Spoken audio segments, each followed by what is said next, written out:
This is the Balanced Advisor Podcast with Dr. Travis Perry, helping financial advisors like you achieve balance in their lives. Welcome to another episode of the Balanced Advisor Podcast. I'm your host, Dr. Travis Perry.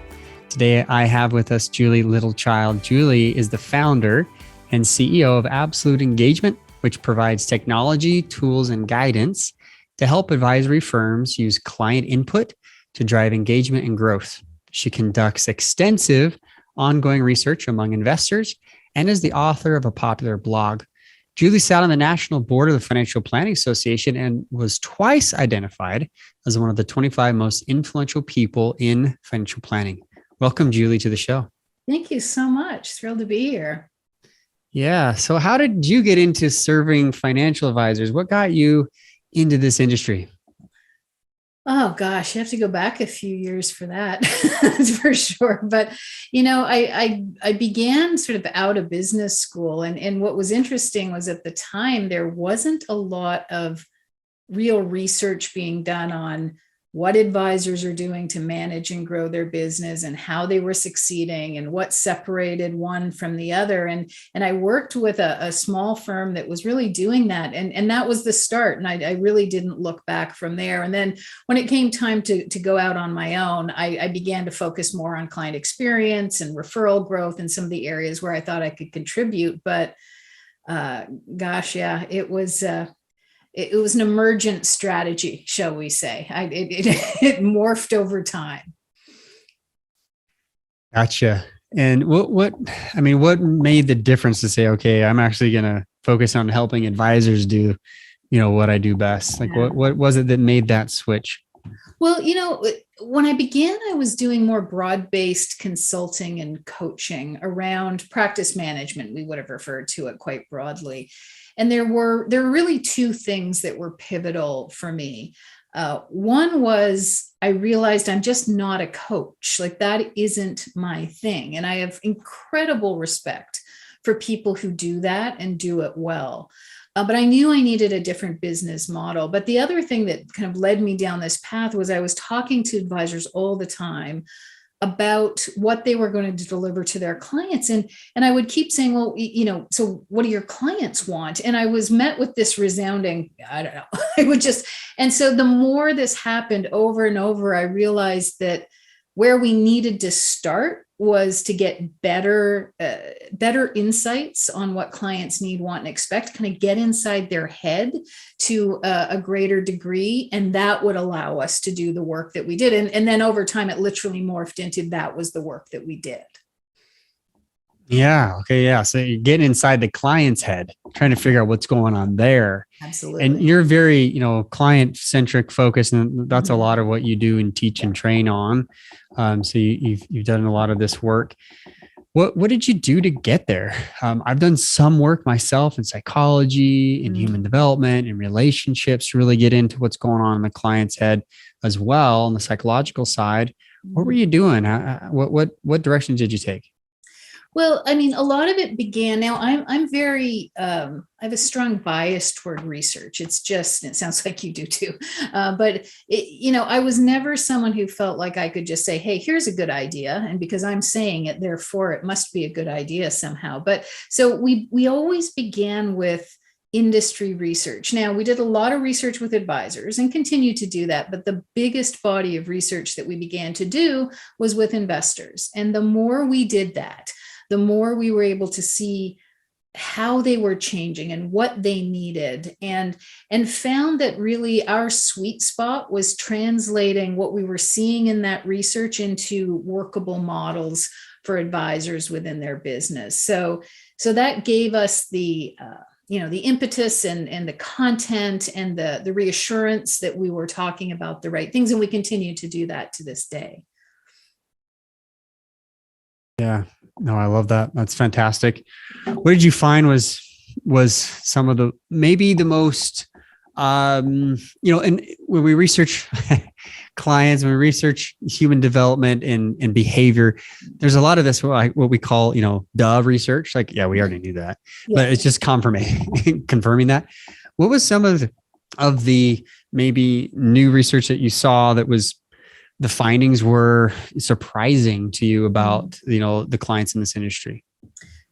When we began the research, it was 2008. And so we literally bookended 2008 to 2010. And so it was a really interesting time to be looking at investor mindset, given what was happening with the markets. And the first thing, which we still talk about to this day, we found was that there was this extreme difference between satisfaction and engagement, that satisfaction was all very much around meeting expectations or exceeding expectations on core needs, but that we were able to find a deeper connection between some clients and their advisors, which we called engagement. And so that was really some of the findings that took us in this direction. I would say the last few years, though, have been really fascinating. In fact, we're just coming out of field with the most current research. It's still being analyzed right now.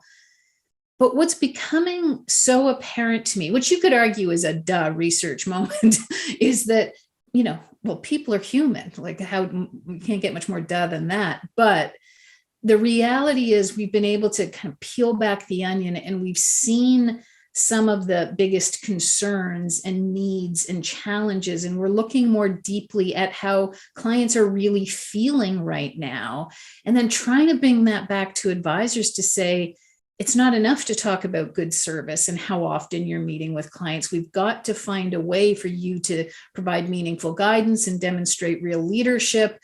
And that has really influenced us over the last couple of years and how we're thinking about what advisors really need to do.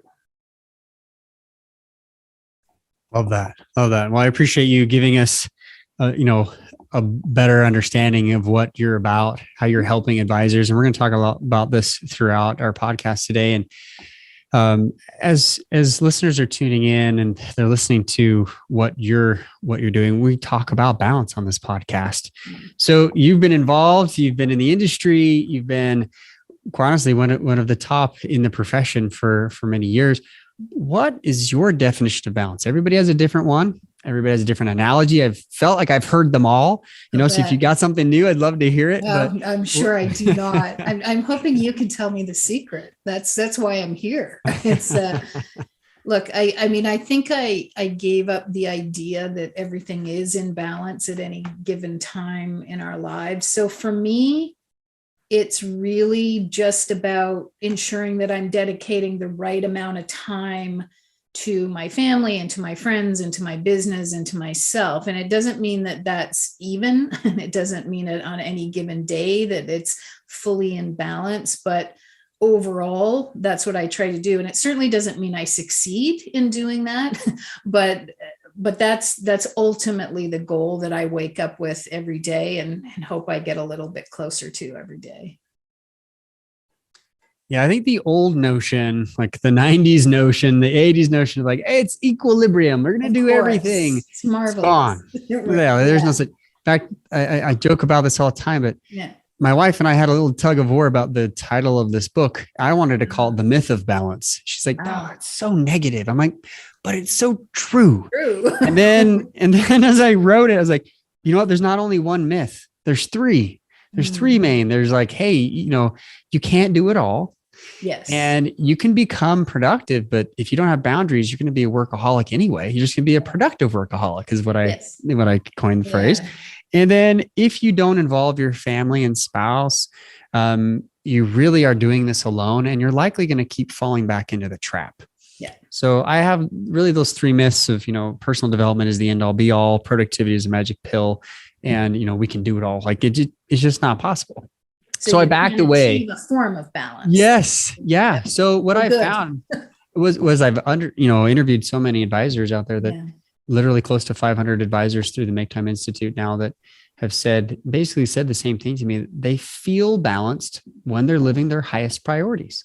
Yes. That's why even the icon on the book is like, it's out of balance. Right. Because if we put emphasis on the things that are most important first, and we have a calendar for it, and we have boundaries, and we're productive at work, then we're going to feel balanced. But man, you could be healthy and happy at home and be all sorts of stressed at work because it's not working out. So absolutely. And I think there's all sorts of things that get in our way of doing that, right? And I find it a really fascinating topic because, you do have to dig deep to understand. I mean, I joke that I'm never succeeding because, often I'll fall into that category of putting everyone else first or putting the business first. So as much as I said myself being part of that balance, it rarely is, right? So and it's not that that's a good thing by any stretch, but that's a deep seated thing that gets in our way. You must see that when you're talking to advisors as well. yeah, 100%. It's very apparent. Well, let me ask you, with your definition of balance, based on what you've been doing in your professional life and working with advisors, what would you say is one of your biggest issues or some of your biggest issues with trying to achieve your sense of balance?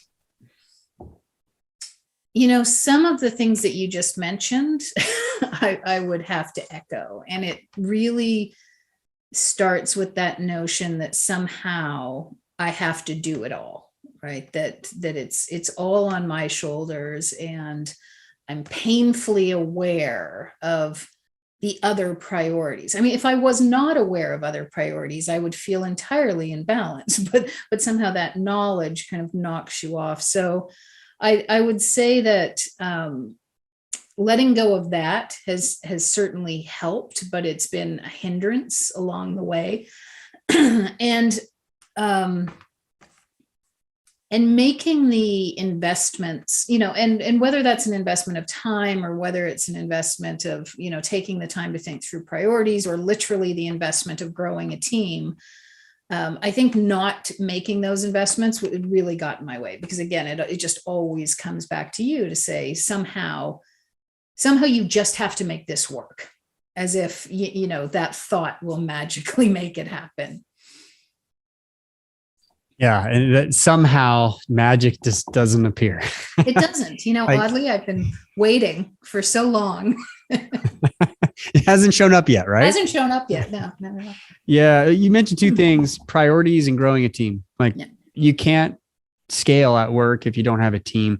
Very, very difficult. I mean, I have those who work with me in my office. I have virtual assistants. I have outsourced tools to build, software, which we'll talk about in a second as well. Like, all those things are part of the team. If you're not willing to grow and invest in them, it's very, very difficult. Now, some advisors are out there, hey, we're solo, we'll stay solo forever. It's fine. You just will not be able to grow and be able to scale in different ways. But the other side of this is the priorities. You have priorities at home, in health, in your spiritual life, also at work. What I have found, this is interesting. I think you find this fascinating, Julie. Advisors spend about 20% of their time, 20 to 25% of their time doing actual financial planning, advising the things I call them your work sweet spot. Yeah. So they do the things that are really most important to them only about a quarter of the time. Max. I believe it. Yeah. Where most of the time they're doing all these other things that they're not, moving the needle. They're not helping them to grow the business. And so they wonder, well, what am I doing wrong? Well, sometimes it's not just time management. Sometimes it's priority management. You're putting the wrong things first in the time that you have. Yeah. And so they really are burning themselves out that way. Yeah. So I'm glad you mentioned that. Yeah, absolutely. What do you think, as you've scaled your business and you've had some iterations of what you're doing, what has been some struggles, frustrations you've had with scaling the business, growing the team, marketing? What has it been for you that's really been difficult while trying to keep that balance? I think for me, it has been, the things that might have held me back perhaps in the past and have been a frustration as a result, just always related to not having a clear enough vision about what I was trying to achieve, right? So it's just like head down, work without having the courage maybe to say, this is the business that I want to create. I cannot do this on my own. And therefore, what am I going to need in order to do that? So for us, scale is a big, big issue and has been a dominant theme over the last couple of years, certainly for me professionally and for the business. So I've thought a lot about how we scale. But I honestly, if I do this in a moment of pure reflection, which I'm apt to do, I think the things that got in my way and were frustrating were more me. It was just about not, and I keep using the word courage. I don't even know if that's the right word, but just being able to say, look, I want something different and bigger and more profound, and I'm willing to do what's needed to get there, because it does mean you have to be out there in a very different way. I get in my own way, I think. Yeah, I think a lot of us do. I had a coach and I was trying to scale my business. I just left my broker dealer. I'd gone independent. I was on that path to my CFP. And I had a coach basically help me uncover this. And she was like, Travis, you're great at this. You're doing all the right things. You're on track to becoming a great, financial advisor and building your business. She just was like, I have this feeling. She's like, are you wanting to be, a greater influencer? Are you wanting to grow your practice or some kind of, both? I said, you know what? I'm really leaning towards, I want to influence the rest of the industry. Yeah. And I'd already begun my path down the psychological route. I'd already started doing some courses and really getting some of the research done. And I didn't know what it was, but I think she really gave me and allowed me to start thinking bigger. Yeah. I run into a lot of advisors who run a very successful practice, and now they're doing masterminds, or they're speaking, or they're running, courses on and coaching and mentoring on how to build their businesses that kind of do the exact same thing, go bigger and different. So I'm with you. And a long story short is that I think a lot of times we're the ones that prevent that from happening, from thinking bigger. What got you past that? What helped you? Well, I also worked with a coach, and that was, I would say, a big part of helping me think that through. And as I was transitioning, I had sold a business. I was thinking about what the future held. I assumed I was going to go down a particular path, which was purely the speaking and writing route, which has always been a big love. And it's funny because we were talking earlier about writing books and things, and I did write a book at that point, and have always joked that it was just personal therapy, because the genesis of writing the book, which I called The Pursuit of Absolute Engagement, was having watched certain advisors who were not only successful but seemed quite joyful in their approach to life. There was something different about them, and I wanted to understand that. And so I began to research advisors and look at what they were doing. And the fundamental difference seemed to be that they began with a clear personal vision, and that vision then drove the client experience and the team experience. So there was alignment around that vision in the business. And we talked about this idea of the fulfillment flatline, which I think I was experiencing at that time. And we asked advisors whether they were on track to meet their goals. And many were not. About 2/3 said they were not. And it wasn't financial goals. It was just whatever you want to create. Do you feel like you're on track?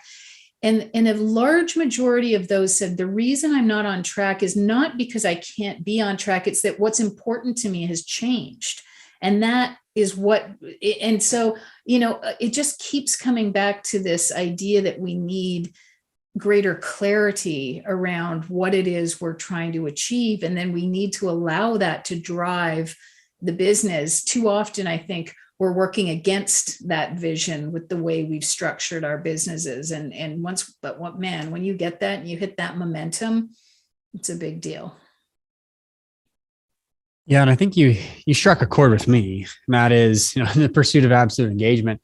It's interesting that you've come to a very similar conclusion that I have, is that when you have a clear personal vision, values, priorities, goals, when those are really super clear for you, And then they line up with what where you're spending your time. Exactly. At work. That is when the congruence happens. Otherwise, it tends to be what psychologists call cognitive dissonance, Yes. where there is literally a distance between the two thoughts that you're holding in your mind. Yep. Or at least at very bare minimum, there is some conflict. Yeah. And you have resistance against what you want to be accomplishing. Yeah. And the other point I'd make, and I think this applies to advisors broadly, it certainly does in my business, is that we had built a product and a program, and we worked with a certain target audience, and it was good. I mean, the feedback was good, and there was nothing that we could see that was wrong with it, but we weren't necessarily achieving the goals that we wanted to achieve. And what we realized much later is that we just didn't have real product market fit at that point. And once we pivoted, once we identified a different target audience within the same industry and refined our offer, then again, it was like we'd achieved some sort of torque because everything just got easier. So I think that, the lesson for me there was just being willing to take an incredibly hard look at what we're doing and being willing to pivot to some extent when we need to. Yeah, that's great. I appreciate that point, because it's that pivot point that made probably some big success, right? Getting past that block. Right. I work with a lot of advisors when it comes to trying to balance their schedule, trying to scale their business. And I see it as like a defense and offense sometimes. And I think that, as we identified in the pre-show, that a lot of what you do is kind of in that defensive side, building a team, helping scale with technology. And a lot of what I do with advisors is help them scale on the offensive without losing the balance that they have. So we work well together, but it's getting past those blocks. And I see a lot of advisors, they struggle with fear of unknown, fear of failure.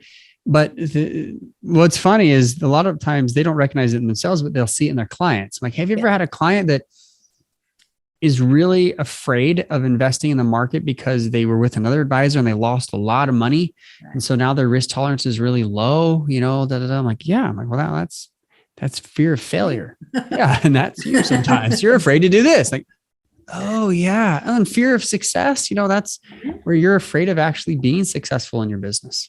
And, you might have a client who's like, I don't want to have a lot of money because more money equals more problems. Right. I'm like, no, that's not it at all. Like, you just have to have a plan. Maybe it'll get more complicated, or maybe people will think differently of you. I had one advisor on who said, Travis, I've had a problem with having client parties and bringing them to my house. I'm like, why? He's like, I live in a gated mansion community. I don't want them to think differently of me when I work with them. I'm like, that's more of like a fear of success. Yeah. You're kind of afraid of where you're at. And in a humble way, like he's also a humble guy too. But I think some of that fear is keeping us from accomplishing what we need to do. I think it's a great conversation. To kind of take this in a different direction, we've been talking about advisors. Speaking of them in this industry, what do you think advisors in general struggle with when it comes to balance scaling or growth while trying to keep that balance? I think that what I see is so many of the things that I experienced, so I can relate. And they're, I see advisors who start out strong and bring a lot of different clients into the business, and then have to shift their focus to managing the business. And that's often where we start to see the challenges happening, because it's almost like they're on a treadmill at that point. They're having to manage people and process and technology, and not necessarily do the kind of work that they loved. And what seems to happen at that is a practical issue, as in their time just gets completely chewed up because they're responding all day long. And then almost at the same time, they're losing the passion for what they're doing, because that's not what they really wanted to do. And I think that starts to become a drag on the business, a really nuanced and an insidious drag on the business as well. So, those that break through that, I think, do have the bigger vision and are willing to invest in the team, willing to hire people smarter than them, willing to, bring in professional management when the time is right. These are big business decisions. In any other industry, if you were starting a business, you would have to do these things. And somehow in our industry, we think we can just be the advisor in a small team and they can grow, but you drive yourself mad in the process. You nailed it. You absolutely nailed it, because I think that's it. Like, so many advisors I talk to, like, hey, I'm so good at this, I don't want to let go. I don't want to really build it big. I'm like, well, if you don't have a support, if you don't have a team, like, how are you going to serve your clients as you're growing? Yeah. This is a big part. And then, they can drive themselves mad, as you mentioned, or to burnout at least, because, like you mentioned, it's such an insidious drag.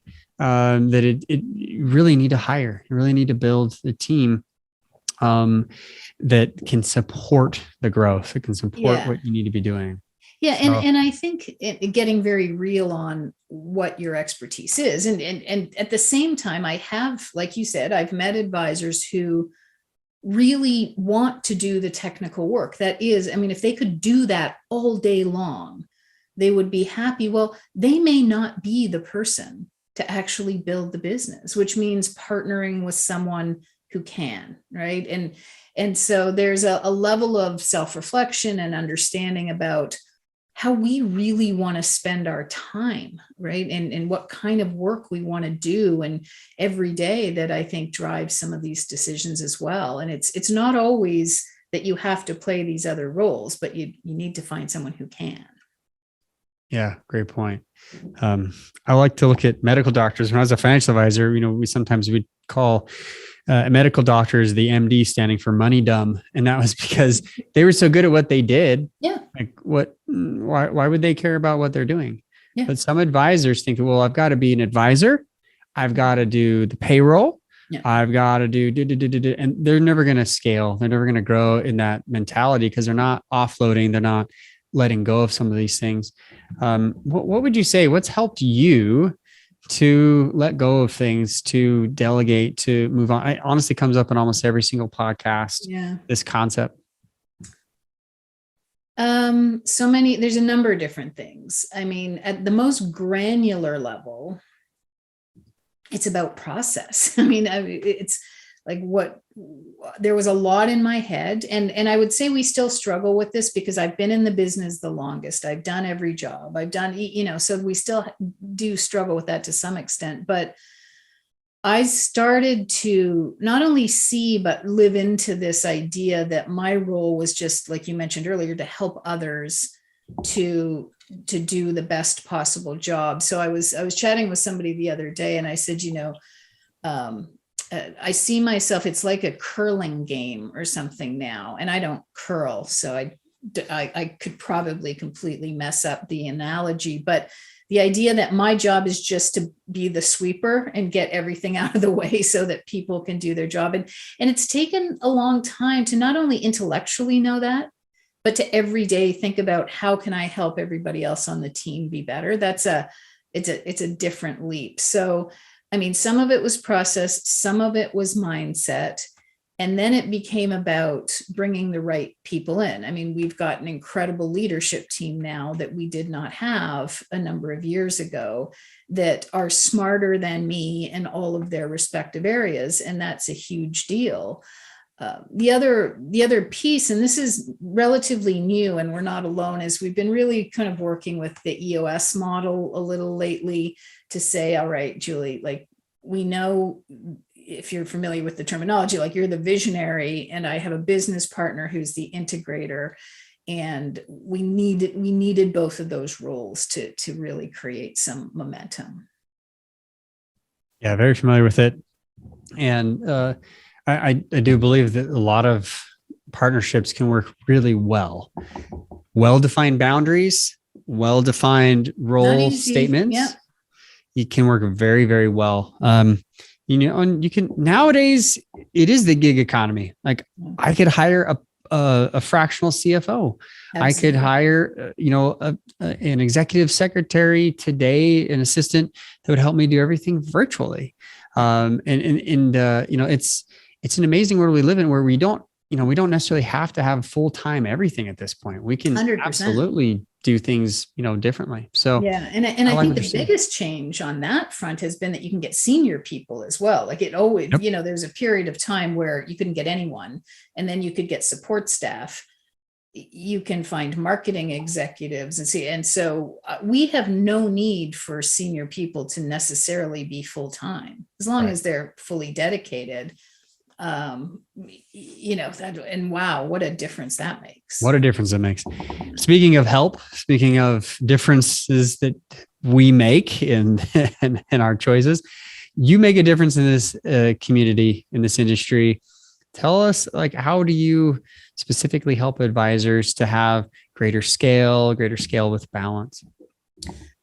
Well, I mean, our core business is about helping advisors and advisory firms to integrate the voice of the client. So capture client input at the right point and actively use that. So whether that's client feedback, which is what traditionally people think of, or whether it's inviting input prior to a review in order to co-create the agenda, or gathering better input from prospects to have deeper conversations, everything we do is about capturing that input and then actively using it in the business.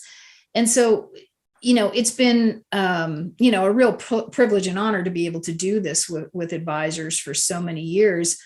One of the unexpected or unintended, perhaps, outcomes of that is that when you have the right insights on clients, you can be infinitely more productive in how you have the right conversations, the kind of content you share, uncovering those unmet needs. And I think it's allowed advisors who go down this path to actually be much more focused on the right things, because otherwise we're just throwing a lot of stuff against a wall and hoping it sticks. This kind of insight, I think, isn't just good for the business. I do think it helps people have get a little closer to that balance that you're talking about. Yeah, for sure. I love that. If they want to reach out to you, learn more about how to really have absolute engagement, obviously they can pick up your book. But where's the best place to go? They can go to your website, absoluteengagement.com. Is that the best place? Yeah, I mean, the site we've got a blog there, and that's typically where anytime we've got new research or anything like that, which, you can get that on the blog, you can subscribe. So all of our new investor research, for example, always comes out via that method, and as any webinars or anything else that we're doing as well. Wonderful. Thanks for being on the show. Thanks for giving back to this industry. Thanks for the work that you're doing. Pleasure to meet you in person, virtually. And thanks everyone for listening. Like, share, comment on this podcast, wherever you're listening to it or watching it. And we, again, thank you very much, Julie. Thank you so much. Appreciate it.